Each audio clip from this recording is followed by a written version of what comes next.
Baik, bismillahirrahmanirrahim. Kita lanjutkan ya, materi kedua tentang outline ini. Tadi kita sudah bahas tentang how to format an essay, thesis statement, apa itu essay, dan lain sebagainya. Sekarang kita akan masuk ke outlining. Bagaimana kita membuat outline atau framework, kerangka berpikir dalam sebuah essay ya. Yang pertama, kita harus tentukan dulu main idea. Setelah kita dapat main idea, tadi di awal, kita baru tentukan yang kedua itu supporting idea. Ide pokok ataupun ide yang mensupport, yang mendukung main idea yang kita buat. Setelah supporting idea, baru kita ke supporting detail. Jadi tahapannya ini. Main idea dulu, supporting idea, baru ke supporting detail. Dalam bikin outline, kita bisa membuat seperti ini. Yang pertama tahapannya adalah finding your main idea. Ingat bahwa dalam suatu esai itu minimal 3 hingga 5 paragraf. Pertama kita tuliskan introductions. Untuk di introduction kita cukup tuliskan thesis statement-nya apa. And then first main idea, ini di paragraf kedua. Second main idea, paragraf ketiga. And third main idea di paragraf keempat, baru ditutup dengan conclusion. Dan untuk penomoran, agar tidak bingung, kita bisa berikan penomoran Romawi seperti ini. Introductions, first main idea, second main idea, third main idea, baru conclusion. Nah, setelah didapat ya kerangka untuk 5 paragraf secara general, secara umum, baru kita masuk ke tahapan yang kedua, yaitu supporting idea. Supporting idea munculnya di mana? Yes, exactly after the main idea. Jadi untuk mensupport the idea, supporting the main idea, mendukung ide pokok, ide utama, namanya juga supporting idea ya. Nah, misalnya di introduction sudah thesis statement, masuk ke first main idea, misalnya first main idea ini paragraf kedua. Saya di paragraf kedua, kita bahas first main idea-nya apa, baru kita doang first supporting point atau supporting idea, second supporting idea, kalau ada 3 third supporting idea, kalau ada 4 fourth supporting idea. Baru masuk ke paragraf kedua, second main idea. Sama lagi, first supporting idea, second supporting idea, third supporting idea. Ya, seperti ini jadinya. Nah, baru setelah supporting idea, baru yang terakhir supporting detail. Nah, ya. Ini misal, ini untuk 2 paragraf. Introduction dan first main idea. Paragraf kedua. Ingat, first main idea sudah kita dapat, maka kita masuk ke first supporting idea. Nah, di supporting idea tidak selesai sampai di sana. Kita harus juga mencari first detail, second detail. Kalau 3, third detail. Baru masuk ke second supporting idea. Baru ke first detail lagi, second detail lagi, so on and so forth. Ini untuk paragraf kedua saja. Dan untuk membedakan antara main idea, supporting detail, maka numbering-nya, kalau kita mengetik ya, ataupun boleh ditulis tangan, untuk main idea kita gunakan huruf Romawi. Ya, kita gunakan huruf Romawi ya. Angka Romawi ya. 1 2 3 sebagaimana saya ungkapkan di awal. Kemudian untuk supporting idea kita gunakan alfabet ya. A, B, C, D, dan untuk detail kita gunakan angka Latin ya. Orang mengenalnya sebagai Arabic numeral ya, ataupun nomor Arab, Arabic numeral namanya ini. First detail, second detail seperti ini. Ya, jika kita sudah bisa membuat writing outline seperti ini, maka sebetulnya kita akan lebih mudah. Kita akan lebih mudah membuat sebuah esai. Ya, kita akan lebih mudah dalam membuat sebuah esai. Kita sudah punya kerangkanya. Kira-kira di ide pertama kita mau ngomong apa, supporting idenya apa, detailnya apa.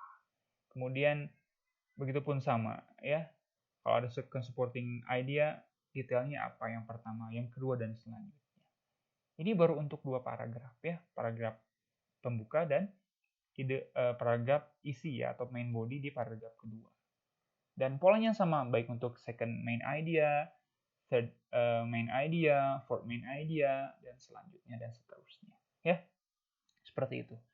Tapi tetap outline saja tidak cukup jika kita tidak barengi dengan pengetahuan sumber informasi yang cukup luas ya untuk menulis sebuah esai. Katakanlah kita ingin menulis esai tentang pendidikan, maka membuat outline saja tidak cukup. Ada proses sebelumnya, ada pre-writing process atau proses pendahuluan yang harus kita kerjakan, harus kita lakukan. Itu gathering the information, kemudian juga editing the information, selecting the information, baru setelah dapat, baru kita tuangkan dalam outline. Jadi outline itu kita buat setelah kita punya informasi tentang apa yang akan kita buat. Kira-kira kita mau nulis apa nih? Apa yang akan kita tuangkan? Ya, kita harus searching, harus reading, harus baca, kemudian harus mengumpulkan informasi baik dari bacaan, dari buku, dari jurnal, dari tulisan orang lain, wawancara, dan lain sebagainya. Gitu. Jadi tidak hanya cukup menggunakan outline saja. Kenapa? Dikarenakan kadang sebenarnya seperti ini. Outline-nya bagus, your outline nih, bagus banget. Menjanjikan pokoknya. It's really promising outline for an essay. Minimal dapat A gitu kan ya, A+ gitu kan. Namun dikarenakan sedikit keliru mengeksekusi, kurangnya informasi, kurangnya mendalamnya data yang dihadirkan, pengetahuan yang kurang, ataupun kurangnya membaca, hanya mengandalkan outline saja, sehingga isinya tidak bagus, apa yang terjadi? Esainya seperti ini. Ya. So your expectation will be as this curious, as this elegant, tapi ternyata realitanya seperti ini. Maka saran saya, bagaimana caranya agar sebuah esai ataupun esai yang kalian tulis menjadi esai yang mendalam, berterima, kemudian juga berkualitas, maka gabungkan antara perencanaan dengan penggalian informasi. Ingat, menulis adalah proses rekursif, proses yang tidak sebentar, suatu yang sustainable, suatu yang berkelanjutan. Tulisan satu halaman yang bisa saya ungkapkan tadi di awal selesai hanya 5-10 menit, mungkin perlu berjam-jam dalam drafting, collecting the idea, menentukan mana yang dipakai dan tidak, kemudian membuat outline hingga menulis. Setelah tulisan selesai dibuat, maka kita membaca ulang, kita proofreading, kita editing, kita tulis ulang, jadilah sebuah esai. Maka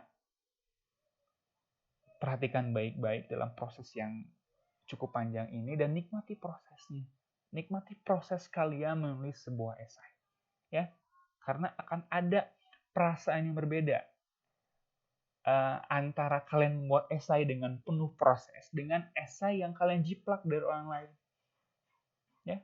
So hindari untuk menjiplak, hindari untuk menjadi plagiator, ya. Maka nikmati prosesnya, ya. Jangan sampai seperti ini. Mudah-mudahan apa yang rekan-rekan tulis dalam outline, apa yang rekan-rekan tuangkan dalam outline sama bagusnya dengan apa yang rekan-rekan tuangkan dalam sebuah esai. Tidak seperti ini. Antara ekspektasi dengan realita berbeda jauh. Mudah-mudahan outline-nya bagus, esainya pun bagus. Maka perlu effort, perlu usaha yang cukup mendalam, cukup cukup menguras tenaga, menguras energi rekan-rekan semuanya hingga menghasilkan sebuah esai yang bagus. Tentu berbeda bagi mereka yang sudah terbiasa menulis, penulis profesional. Kita kan masih novice ya, masih pemula ya. Saya tidak katakan amatir. Maka perlu bagi kita untuk sering berlatih. Ya, ala bisa karena biasa. Ya, practice makes perfect. Begitupun sama. Making essay makes you perfect. Ya, if you practice your making essay, makes your essays better than before. And remember, keywordnya progress is progress no matter how small it is. Dan hargai setiap progress, kemajuan yang rekan-rekan peroleh. Ya, itu barangkali mata kuliah untuk hari ini ataupun pemaparan untuk kali ini. Jika ada pertanyaan, silakan tanyakan. Dan jika tidak, saya akan memberikan tugas untuk minggu depan. Apa tugasnya? Here you are. Next week assignment. Jadi untuk next week assignment, rekan-rekan silakan bikin outline, ya, outline sebuah esai. Esai rekan-rekan silakan temanya mau tentang pendidikan, budaya, kemudian tentang pop culture misalnya, tentang sosial, tentang pendidikan, tentang remaja. Silakan cari esai yang gua banget gitu, yang membuat rekan ini gua banget temanya nih, tentang bucin misalnya, atau tentang politik, if you like politik, tentang kuliner, it's up to you. Saya akan bebaskan rekan-rekan membuat esai. Tapi sebelum masuk ke esai, rekan-rekan harus membuat dulu outline-nya. Outline seperti yang tadi saya sampaikan, ya. Dan presentasikan outline tersebut dalam sebuah video singkat. It doesn't have to be a real face video, rekan-rekan boleh hanya suara saja direkam, seperti saya seperti ini, minimal dalam waktu 5 menit. Jangan minimal lah, maksimal dalam waktu 5 menit. Silakan rekan-rekan tuangkan apa introduction-nya, first main idea-nya apa, supporting idea-nya apa, supporting detailnya apa, tuangkan. Ya, temanya tentang apa, topiknya tentang apa, ya. Seperti itu. Dan nanti mungkin akan seperti ini. Ya, si outline-nya. Akalan seperti ini UAS yang kemarin. Ini adalah UAS yang saya berikan minggu lalu ya. Ini outline dari esai yang saya berikan, Changing English, the African American Influence. I think that's all for today. Jika ada hal yang kurang dipahami, silakan ditanyakan di grup saja dan kita akan diskusikan bersama-sama. Thank you so much for your attention. Stay safe, stay at home of course, and I'll be seeing you in the near future. Thank you. Assalamualaikum warahmatullahi wabarakatuh.